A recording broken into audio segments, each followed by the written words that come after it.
నా దోషాలు నా తల వెంట్రుకల కంటే విస్తారంగా ఉన్నాయి అనే మాట వాడాడు. నీ నెత్తి మీద జుట్టు ఎప్పుడన్నా లెక్కేసుకున్నావా? ఆ పిచ్చి పని ఎవరు చేస్తారు? ఆయన మనం లెక్కేసుకోవడానికి ఎట్ట కుదిరిద్ది? పొరపాటున అట్లా కూర్చొని ఎప్పుడన్నా లెక్కేయటం మొదలు పెడితే ఖచ్చితంగా మెంటల్ హాస్పిటల్ తీసుకెళ్తారు.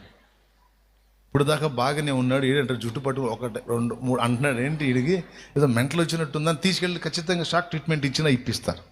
అప్పుడు ఉన్నవి కూడా ఊడిపోతాయి. ఎందుకు వచ్చిన గొడవ? అట్లాంటి పని మనం చెయ్యం.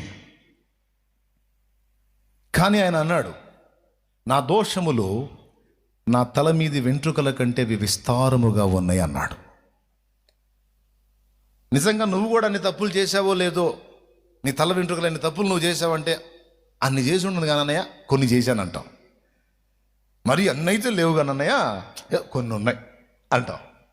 కానీ దావీదైతే పబ్లిక్గా ఒప్పుకున్నాడు. అంటే అవి ఏ తప్పులై ఉండొచ్చు? తప్పు అనగానే మనకు కనపడేది వ్యభిచారం, నరహత్య, దొంగతనం, ఇట్లాంటివి. కానీ భక్తి జీవితంలో పరిణతి చెందుతున్న కొలది భక్తుడి మనసు ఎలా అయిపోయిందంటే చిన్న తప్పు కూడా పెద్దదిగా కనపడింది.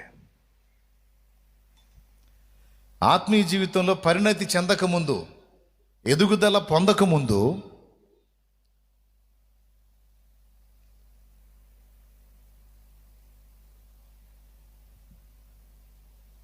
ఏది అటు చూస్తున్నారేంది?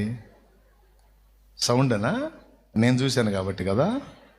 అది మీరు చూస్తారా లేదని నేను చూస్తున్నా.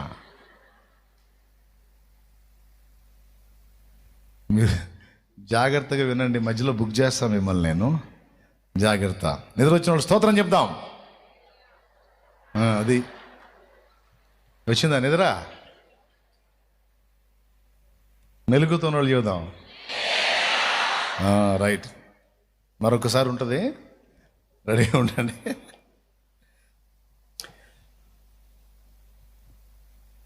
ఎక్కడుంది ఆ వచనం?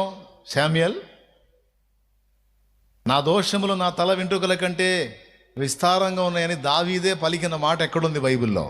40వ కీర్తన 12వ వచనం. అదంటే తీసి అండర్లైన్ చేయండి ఆ మాటని. లెక్కలేని అపాయములు నన్ను చుట్టుకొని ఉన్నవి, నా దోషములు నన్ను తరిమి పట్టుకొనగా నేను తల ఎత్తి చూడలేకపోతిని. లెక్కకు అవి నా తల వెంట్రుకలను మించి ఉన్నవి. అద్దుకో, నా దోషములు నన్ను తరిమి పట్టుకొనగా నేను తల ఎత్తి చూడలేకపోతిని, లెక్కకు అవి నా తల వెంట్రుకలను మించి ఉన్నవి, నా హృదయము అధైర్యపడి ఉన్నది. ఎవరి కీర్తన ఇది? ఇప్పుడు చెప్పండి. నువ్వు అన్ని దోష